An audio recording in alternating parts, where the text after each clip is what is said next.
Bueno, vamos a hablar sobre la casa de Bernarda Alba. Vamos a hablar sobre la obra de Federico, pero vamos a centrar nuestra atención en aspectos de carácter dramatúrgico, en los aspectos de la construcción y sobre todo vamos a centrar nuestra atención en el comienzo y el final de la obra.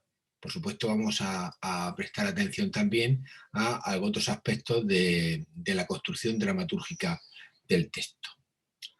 La casa de Bernarda Alba es el último texto de García Lorca y forma, junto a Yerma y Bodas de Sangre, la trilogía clásica del autor granadino.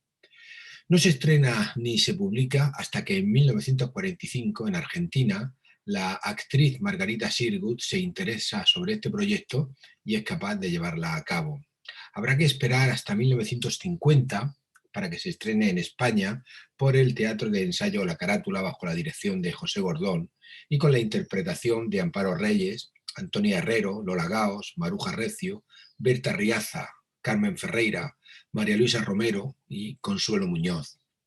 En 1964 también habrá otro estreno en el Teatro Goya bajo la dirección de Juan Antonio Bardén con la interpretación de Cándida Losada, Julieta Serrano, Alicia Hermida, María Francés y María Basó. Antes de entrar en materia, vamos a plantear algunas cuestiones sobre el texto dramático en general y que nos van a permitir acercarnos a la obra de García Lorca desde una perspectiva totalmente funcional y, de hecho, dramatúrgica. La lectura de un texto dramático supone adentrarnos en una estructura comunicativa muy específica que se encuentra en pleno proceso de generación, pues su final no está en el lector, sino en el espectador. Por esto podemos decir que una obra de teatro tiene un valor completivo que se inserta en un proceso de significación más amplio que el de la propia lectura, sumando además la complejidad que ya acarrea el propio hecho de leer. Una obra de teatro se encuentra en el espacio fronterizo entre la lectura lineal, donde destaca el acontecimiento y su composición, y la lectura transversal, que se ve recorrida por todas aquellas conexiones que recrean el universo aprehendido como un hecho de vida. Por eso en el teatro, en el texto teatral, es tan importante distinguir entre la palabra dicha y la palabra vivida, entre el decir y el devenir. Desde el punto de vista teatral, incluso lo podemos hacer extensivo a cualquier obra de arte, la estrategia textual juega un papel fundamental a la hora de concebir el espacio de desarrollo. Este punto estratégico responde a la estructura y a cómo entran en contacto los elementos del discurso dramático y a su funcionalidad. Los elementos básicos de un texto teatral son muy pocos, pero cuando entran en combinación se produce el maravilloso e infinito hecho de la vida. La acción, el tiempo, el espacio y los personajes. El tiempo y el espacio son unidades que se ven arrastradas por la acción, aunque a partir de obras como Esperando a Godot cobran pertinencia y significación dramática.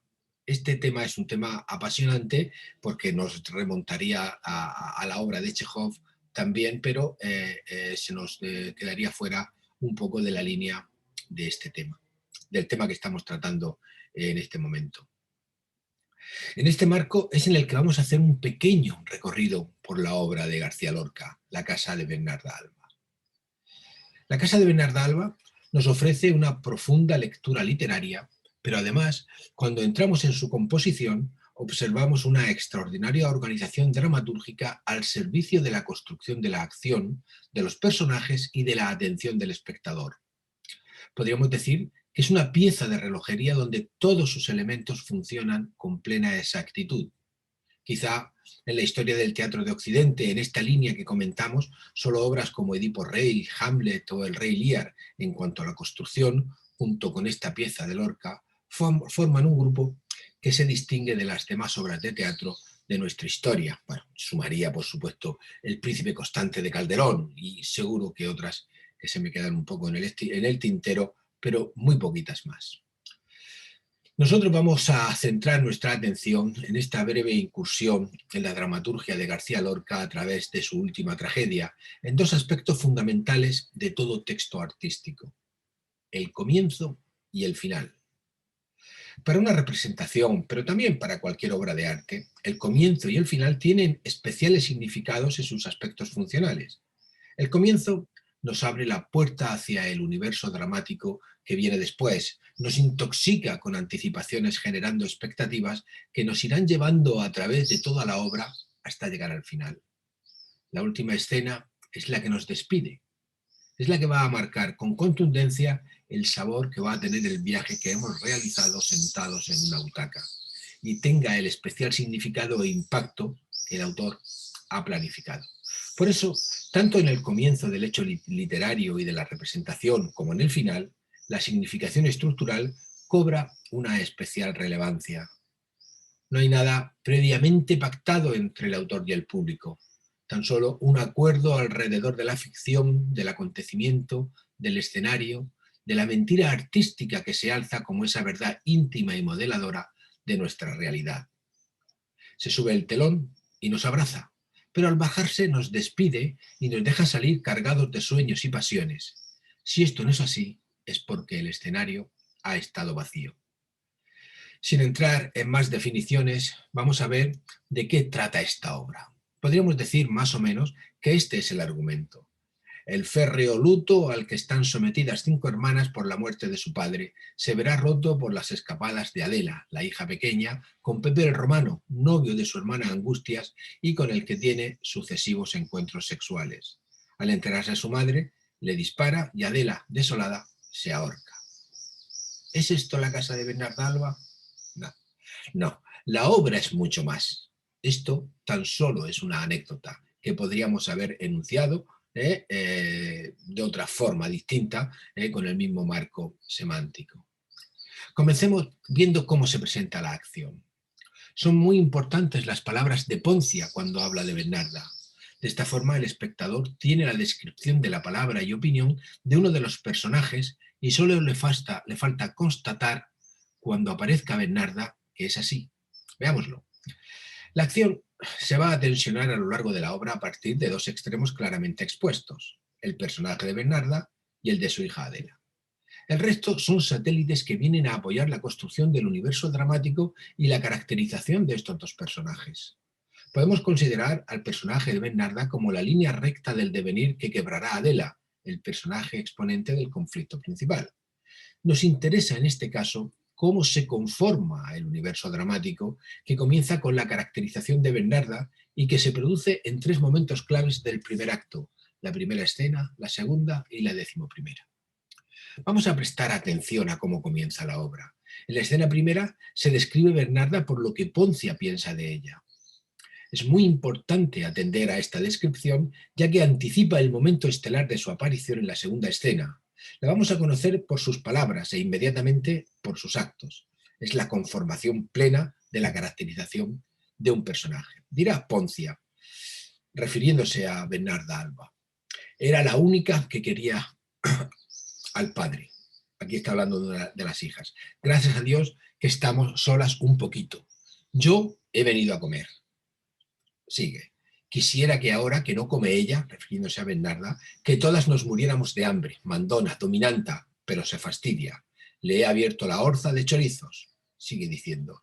Entra a la criada y llévate tú también un puñado de garbanzos. O no se dará cuenta. Limpia bien todo. Si Bernarda no ve relucientes las cosas, me arrancará los pocos pelos que me quedan. Tirana de todos los que la rodean, es capaz de sentarse encima de tu corazón y ver cómo te mueres durante un año sin que se le cierre esa sonrisa fría que lleva en su maldita cara. Limpia, limpia ese vidriado. Ella la más aseada, ella la más decente, ella la más alta. Buen descanso ganó su pobre marido. Dice la criada. ¿Han venido todos los parientes? Le contesta la Poncia. Los de ella. La gente de él la odia. Vinieron a verlo muerto y le hicieron la cruz. Continúa. Continúa la Poncia. 30 años lavando sus sábanas, 30 años comiendo sus sobras, noches en vela cuando tose, días enteros mirando por la rendija para espiar a los vecinos y llevarle el cuento. Vida sin secretos una con otra y sin embargo, maldita sea, mal dolor de clavo le pinche en los ojos. Mujer, le dice la criada.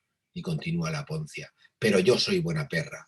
Ladro cuando me lo dice y muerdo los talones de los que piden limosna cuando ella me azuza. Mis hijos trabajan en sus tierras y ya están los 2 casados. pero un día me hartaré. Ese día me encerraré con ella en un cuarto y la estaré escupiendo un año entero. Bernarda por esto, Bernarda por lo otro, hasta ponerla como un lagarto machacado por los niños, que es lo que ella y toda su parentela son. Claro es que no le envidio la vida. Le quedan 5 mujeres, 5 hijas feas, que quitando a Angustias, la mayor, que es la hija del primer marido y tiene dineros, las demás mucha puntilla bordada, muchas camisas de hilo, pero pan y uvas por toda herencia. Son demoledoras, la descripción es demoledora, la descripción que hace Poncia de Bernarda. Las palabras de Poncia nos dibujan a una mujer autoritaria, austera, impía, oscura, nada cariñosa, amargada, solitaria y muy resentida con el entorno, pero sobre todo fuerte y con autoridad. Esta caracterización no puede pasar desapercibida porque es la base de la construcción de las siguientes palabras de Bernarda en la segunda escena. Las palabras de la criada al final de la primera escena dan pie a la entrada de las mujeres y así comienza esta segunda escena que comentamos. Dice la criada, vuelven a sonar las campanas y como regresan la criada expresa su llanto. Ay, Antonio María Benavides, que ya no verás estas paredes, ni comerás el pan de esta casa. Yo fui la que más te quiso, de las que te sirvieron. Y he de vivir yo después de verte marchar. Ay, y he de vivir. Terminan de entrar las 200 mujeres y aparece Bernarda custodiada por sus hijas. La escena anterior nos da datos descriptivos de Bernarda. Las palabras de la criada le dan entrada a la voz de Bernarda, que será la que cree el ambiente en la que quedan suspendidas sus primeras palabras. Terminan de entrar las 200 mujeres y aparece Bernarda y sus 5 hijas. Y dice Bernarda a la criada, ¡silencio! Ese silencio es el comienzo de la obra. Este silencio es tan importante que esta sola palabra, interpretada, claro, crea el espacio sonoro del clamor, dejando suspendido en el aire el miedo, el temor y, ¿por qué no?, el rencor que se respira en el ambiente. Además, ese silencio de Bernarda es el que da comienzo a la obra porque va a caracterizar y a convertirse en el eje articulador de toda la acción. Es muy importante este comienzo de impacto que viene precedido por una escena previa. Me voy a permitir hacer un pequeño paréntesis aquí y vamos a ver otro tipo de comienzos de obras paradigmáticas, de obras claves en nuestra propia literatura. He elegido aquí solamente para ilustrar, por ejemplo, la primera escena de las 3 hermanas de Chekhov. Veamos cómo empieza esta escena. Dice en la acotación, escena primera, acto primero. Olga, vestida con el uniforme azul de profesora de un colegio de niñas, corrige de pie y andando los cuadernos de sus alumnas. Maza, de negro y sentada con el sombrero descansando sobre las rodillas, lee un libro. Irina, de blanco, está de pie en actitud pensativa. Esto es lo que ve el espectador cuando se levanta el telón. Una escena de quietud, una escena estática. Dice Olga, hoy hace un año justo que murió nuestro padre. Pausa. Exactamente en este 5 de mayo, Irina dio día de tu santo. Pausa. Hacía mucho frío y nevaba. Pausa. Creí entonces no poder sobrevivir a aquello. Pausa. Tú te habías desmayado y estabas tendida como una muerta. Pausa. Ha pasado un año, sin embargo, y ya nos es fácil recordarlo. Pausa. Ahora vistes de blanco y tu cara resplandece. Y de pronto dan las 12 campanadas en un reloj. 12 campanadas, lo que son 12 campanadas encima de un escenario. Retiene el tiempo lo retiene. Dirá, también entonces sonó un reloj. Pausa. Recuerdo que se llevaron a nuestro padre con música y que en el cementerio se dispararon salvas. Pausa. Aunque era general de brigada, el acompañamiento fue muy numeroso. Pausa. ¿Verdad que caían a cántaros la lluvia y la nieve? Pausa. Dice Irina, ¿para qué recordarlo? El tiempo retiene la acción justo en el mismo momento en el que arranca la función, arranca la representación. un comienzo distinto, un comienzo interesantísimo, que va a poner encima del escenario, ya desde el primer momento, algo que va a caracterizar a la obra: el tedio. Si ese silencio terrorífico va a articular toda la obra de García Lorca, esta obra, La casa de Bernarda Alba, el tedio, el aburrimiento, la desidia, va a caracterizar desde el primer momento como término la obra de Chejov, Las tres hermanas. Podemos comentar otros ejemplos, como por ejemplo el comienzo del Rey Lear, esa primera escena introductoria, también informativa, entre Gloucester y Kent, antes de dar entrada a ese Rey Lear que entra como una tromba, que entra como una tromba para repartir su herencia. Para repartir su herencia y coge al personaje y lo coloca en un espacio donde el espectador lo va a odiar. Lo va a odiar por la forma en la que arremete contra Cordelia, por la forma en la que arremete contra Kent. Lo va a odiar y lo va a odiar mucho, y es necesario que lo odie, porque luego ese odio se convertirá en compasión en el momento en el que el Rey Lear tenga en sus brazos a su hija Cordelia, a la sinceridad, al cariño, a la bondad entre sus brazos, la tendrá muerta. Un recorrido inverso es el que realiza Macbeth. Aparece en las primeras escenas como cuando arranca toda la acción como un personaje adorable, un personaje con un especial glamour, un personaje fuerte, valiente, generoso, un personaje leal a sus compañeros de armas. Nos lo sube arriba, arriba, arriba, arriba. Lady Macbeth aparecerá con una fortaleza y una belleza impresionante a la hora de decirle esas palabras fatídicas: yo te haré rey. ¿Qué va a hacer Shakespeare? Nos lo va a tirar hacia el final.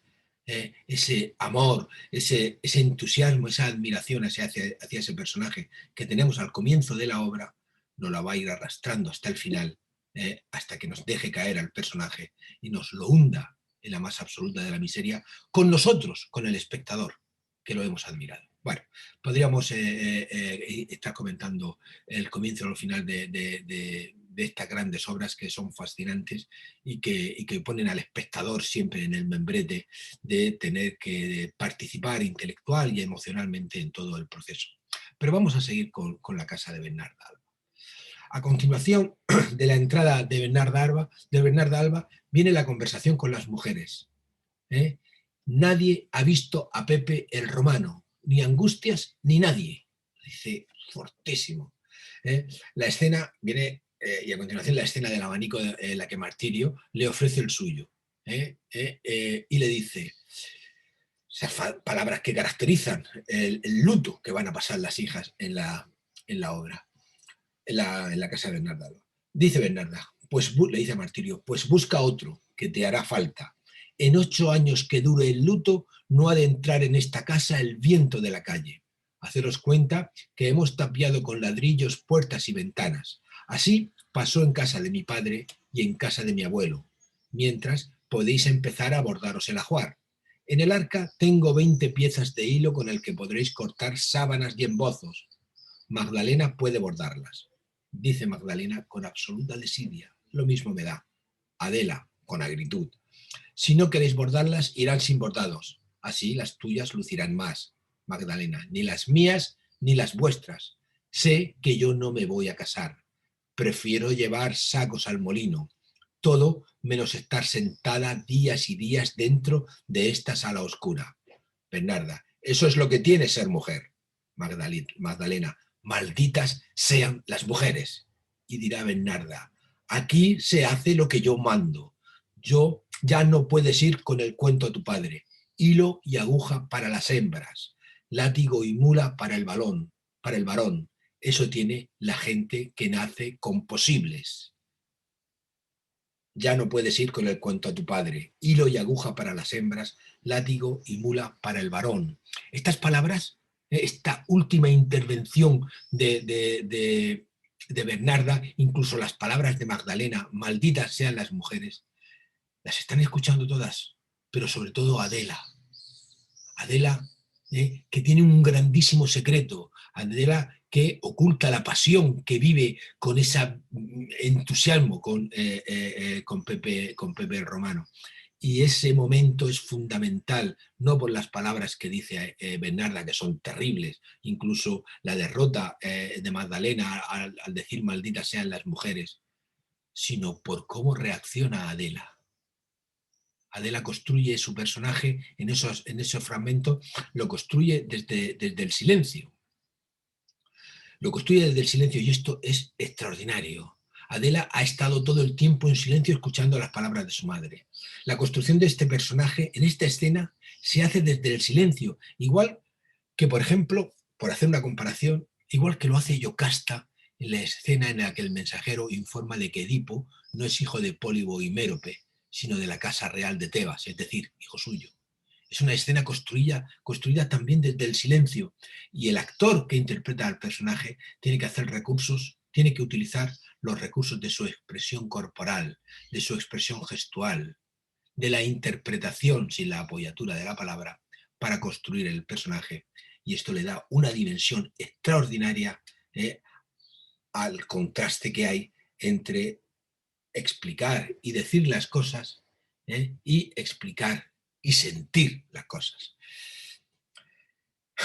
El espacio dramático para que se desencadene, para que arranque la tragedia, para que se desencadene la tragedia, comienza a estar preparado.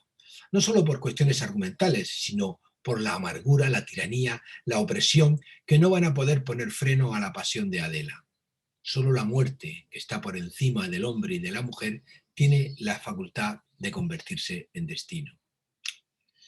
Si la muerte de Adela es el desenlace patético de la tragedia en términos aristotélicos, las palabras de Bernarda que confluyen en ese rotundo silencio, ese silencio final, hacen más intenso el final de la obra.